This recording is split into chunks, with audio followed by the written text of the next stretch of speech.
Bwana, mambo ni mengi alafu muda ni mchache. Tumeweza kuona kinachoendelea saizi nyumbani kwa mama Dangote, na wengi wao waliweza kuzungumza vingi na wakasema kwamba kiukweli Zuchu anapendwa sana na familia ya mama Dangote. Tazama ambavyo wanavyosherehekea na kufurahia, kila kitu kimeweza kwenda kuwa sawa na wameshasahau kila kitu ambacho kilichoweza kutokea katikati yao. Hili ni jambo jema na ni jambo zuri pia kwa upande wao, hivyo mahasidi wa kuzungumzia mahusiano ya watu vibaya leo hii iwe mwisho, kwa sababu tumeweza kuona maisha ya hawa watu yamekaa katika misingi na mikakati iliyo bora, na kila mtu alitamani sana kuweza kuiona hii hali toka muda mrefu, na wengi wao wakasema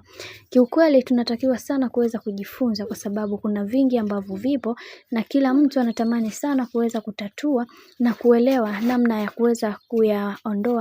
kuziondoa hizi changamoto ambazo zimekuwa kikwazo kwa baadhi ya watu. Na wengi wao waliweza kuzungumza vingi, wakasema ya kwamba Zuchu ni mwanamke ambaye